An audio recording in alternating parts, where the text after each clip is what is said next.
Hey everyone, today I'm going to be showing you how to install the Tusk Front Utility Rack on your Yamaha TW200. This is a great way to bring accessories with you out on the trail, whether it's tools, snacks, or spare tubes, whatever you have. You've got plenty of tie-down points to help secure your items, and we've even been using the 10-liter Tusk dry duffel with this. Works great.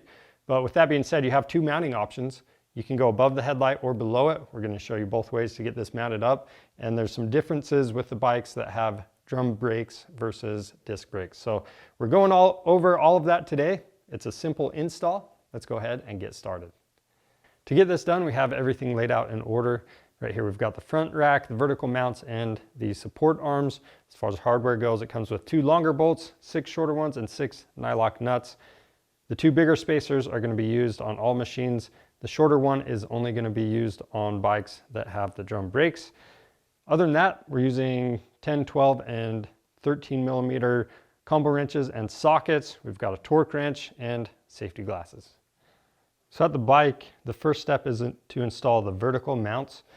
With this, you're going to need to be pulling bolts from the triple clamp. So you want to make sure you have your wheels supported, and it might be a good idea to have a friend help you make sure this fork tube doesn't move when you do that, and just do one side at a time. So with that said, we're removing this upper bolt. We're not reusing that. You will reuse these 2 bottom pinch bolts. And if you have a high fender kit like this bike, it's got these spacers right here. We're going to be putting our bracket in place of where those spacers are. Now, since the forks can move up and down when you do this, to make sure you get them back in the same spot, you can use a little bit of tape on that fork. That's going to mark your height.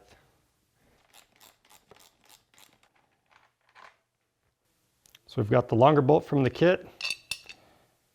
Then you've got the thicker spacer on that back side.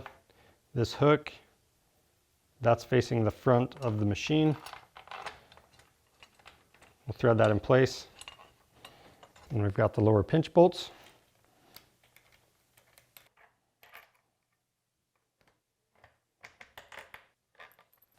Slide the bracket behind that fender mount, or if you don't have one of these fender mounts, just reinstall those 2 bolts. Now I'm going to reset the fork height and tighten these 3 bolts down to 17 foot-pounds. Then we'll do all of those same steps on the other side.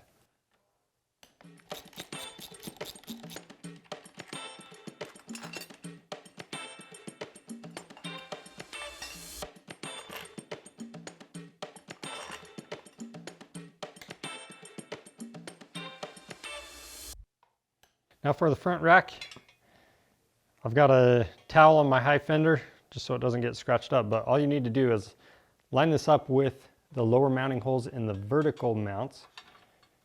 We're going to use 2 of those shorter bolts. We've got the nylock nuts on the inside.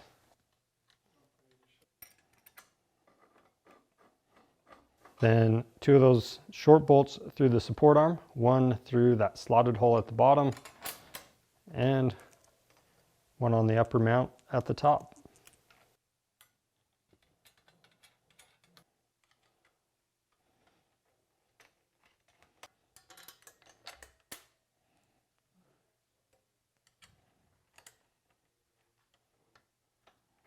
With the rack hardware still loose, adjust it where you want it and tighten all of it down.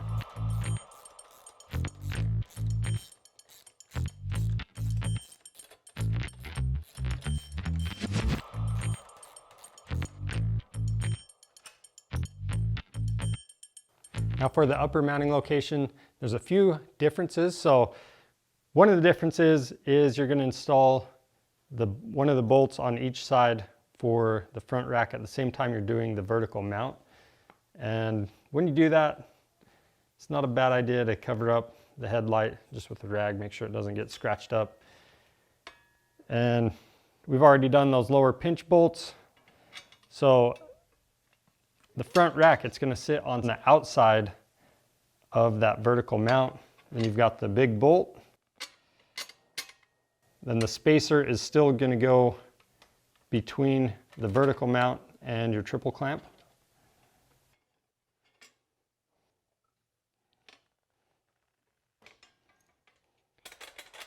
So at this point, you want to leave the upper bolts loose and make sure that the fork height is set correctly. Tighten those lower pinch bolts, again, to 17 foot-pounds. Make sure both forks are even.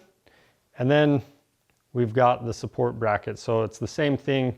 We've got a mount on the vertical support as well as that slot in the front rack.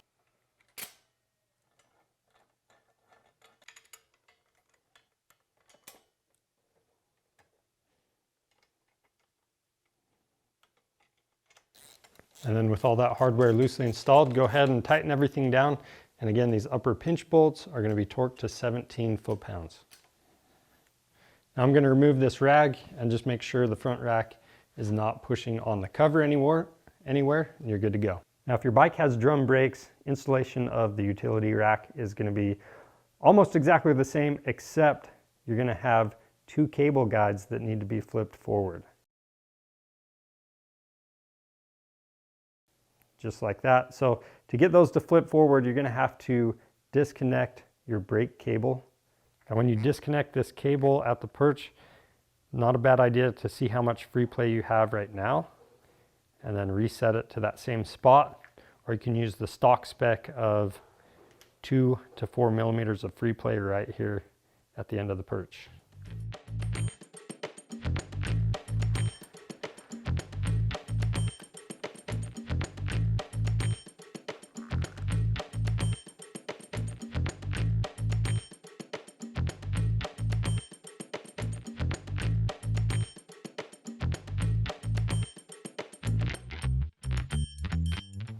And then for this upper mount or upper guide, this is where you need the thinner spacer that came in your kit, because this bracket has the little tab. So we're just spacing it out. And even if you flatten the tab, there's still plastic on the back side. So just run the spacer, get your bolts torqued. Then you can reinstall that brake cable and set the free play. Now when you set this free play, you're just barely pulling on the lever until it tightens up. And if you don't have a machinist rule to measure that out, you could just use a 2 to 4 millimeter Allen. This is a 3, we're going right in the middle. So we've got that free play set right there. We know we have enough. The main thing is make sure you don't have any drag on that front wheel. That's how you install the Tusk Front Utility Rack on your Yamaha TW200. If you have any questions about the install, leave those down in the comments. And if you need to pick one of these up or anything else for your machine, you can find that stuff on our website. Just click the link in the description below. We offer free shipping on orders over $75. So take advantage of that. And if you want to see more helpful content like this, subscribe to our channel. I'm Charles with Rocky Mountain ATV MC. Thanks for watching.